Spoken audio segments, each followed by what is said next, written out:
وسلم و قسم به شما برسانیم که از روز اول از ماه مبارک رمضان ما خاطر رسان میکنیم که مسلمان باید چنین عقیده داشته باشد که ماه مبارک رمضان این ماه فقط تشنه بودن و فقط درست نبودن دوام روز رو با هم سر و شمار نکردن است، بلکه ماه آداب است، ماه بهترین رفتار داشتن است، ماه دوستی است، برادر مسلمان را دوست داشتن است، برای اون اظهار محبت کردن است. زیرا که رسول اکرم صلی الله علیه و سلم گفتند که وقتی شب آخری از ماه مبارک رمضان می شود، حضرت جبرئیل به نزد من آمد و من گفتم که ای برادر جبرئیل، خداوند با امتهای من در این ماه رمضان چی کرد؟ حضرت جبرئیل گفت خداوند تمام امت روزدار تو را گناهشان بخشید و جز 4 فرقه 4 گروه خداوند گناهان را نبخشید.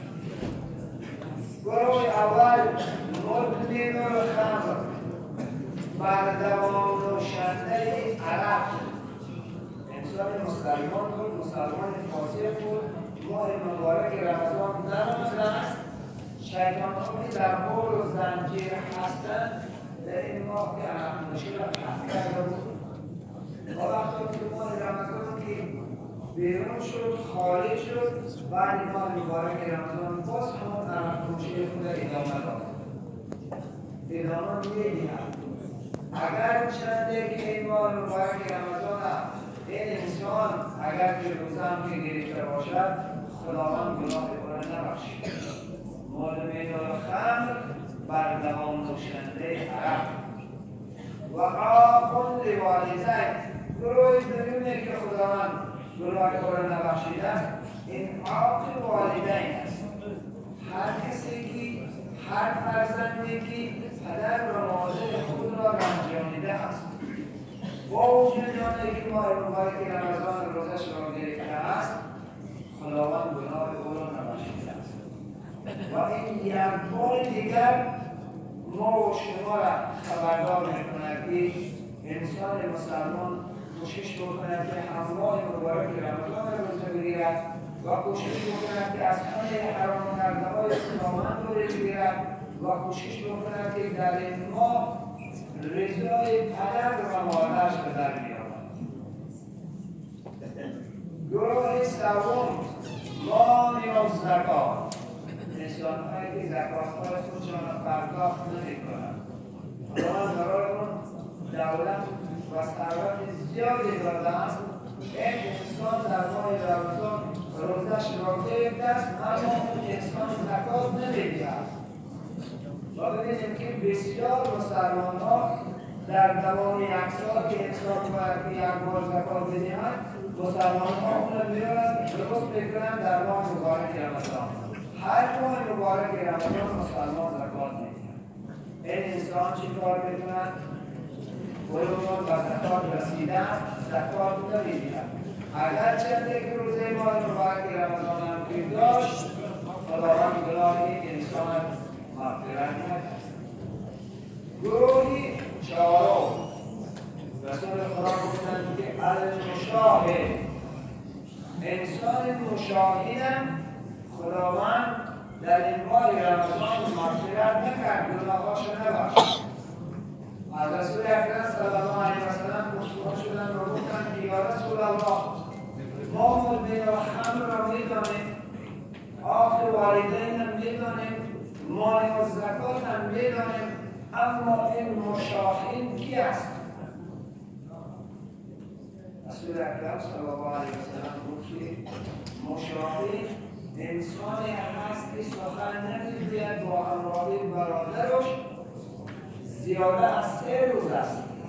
یعنی که انسانی هست، طبیعت انسانی در آدم هست، می‌شود که باید برادر مسلمان یک نافهمی می‌شود، ولی دو مسلمان جنگ می‌شوند و نظام می‌شوند، از همدیگرشون قهر می‌کنند. وقتا که همین قهرگی آنها از 3 روز زیاد می‌شوند، خداوند گناه این انسان خدا رحم نمی‌بخشد.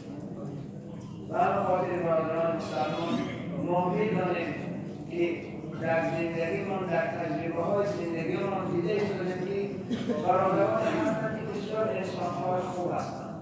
5 وقت نماز ادا می‌کنند و تا حتی با جماعت و در مسجد ادا می‌کنند. انسان‌هایی هستند که بسیار خیر سخاوت‌ها دارند.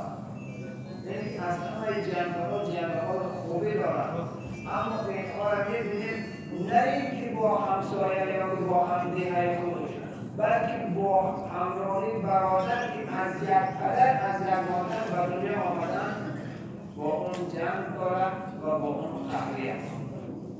اگرچه که ظاهرا انسان مومن، نمازخوان، روزگی انسان با خیر و با سخاوت است.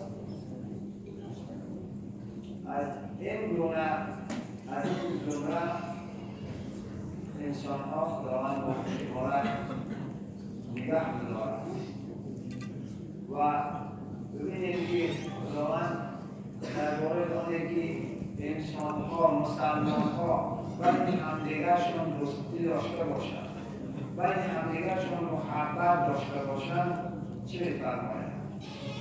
خداوند میگه که استعیذ بالله انما المؤمنون اخوة و درسته که مؤمنان اخوة هستند. زبان عربی که زبان اخوة هست، برادرها را چند کلمه آورده می‌شود. برادرهایی که از یک پدر و از یک مادر نیستند و آنها اهل برادری هستند، آنها را اخوان گفته می‌شود. و دو برادری که از یک پدر و از یک مادر به دنیا آمده‌اند آنها را اخوه گفته می‌شود. و در این آیه ما نگاه کنیم خدا میگه که برداشتی که مؤمنان آنها اخوه هستند و مانندی هستند که آنها از یک پدر و از یک مادر به دنیا آمده‌اند. تا این اندازه انسان مسلمان باید که با مسلمان دیگر نزدیک باشد. اگر یک انسان تعلیم رسول خدا است که اگر یک انسان دیگری را دوست می‌دارد، مسلمان دیگری را دوست می‌دارد، در حالی باید با او برود، در نزد او بنشیند، با او سلام بکند و اظهار محبت بکند. لیکن قسم به خدا که به خاطر خدا من تو را دوست می‌دارم. در زمان رسول اکرم صلی الله علیه وسلم یک مرد نزد رسول خدا آمد و اشاره به مرد دیگری کرد. گفت یا رسول الله قسم به خدا که من اون مرد را دوست می‌دارم. یعنی اون مرد مومن بود، رفتارهای مسلمانی داشت، پرهیزگار بود. گفت من اون مرد را دوست می‌دارم. رسول خدا گفتند که از جای برخیز و به نزد آن مرد برد و بگو که قسم به خدا که من تو را دوست می‌دارم. یعنی که مسلمان‌ها باید که دوستی خود شود بین همدیگرشان آشکار بود.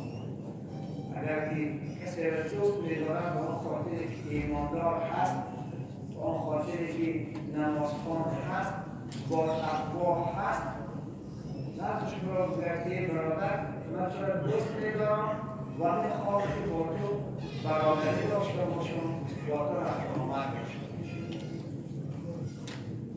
رسول خدا در حدیث دیگرشون فرمودند لا تدخلون الجنة حتى تؤمنوا ولا تؤمنوا حتى تحابوا. شما داخل جنت نمی‌شوید تا اون زمانی که شما ایمان نیاورید.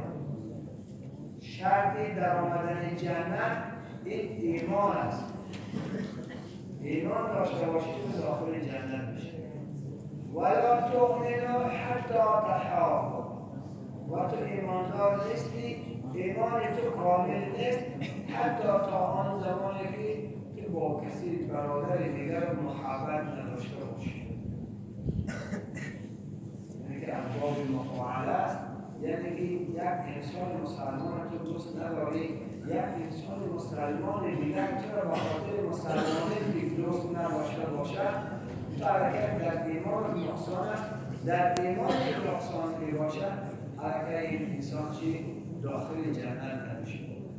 همه این گفته های خدا و گفته های رسول خدا ما و شما مسلمان ها را تعلیم می کند، ما و شما مسلمان ها را تربیت می کند که در برابر دیگر عبادت هامان، در برابر خواندن نماز هامان، در برابر دادن زکات، در برابر گرفتن روزه ماه مبارک رمضان باید که برادر مسلمان ما را دوست کنیم. باید که نسبت برادر مسلمان ما باید که در دلمون کینه نداشته باشیم، عداوت نداشته باشیم. باید که خیرخواه برادر مسلمان باشیم. وقتی که کینه و عداوت که در دل هست، اون انسان علیه مسلمان کامل نیست.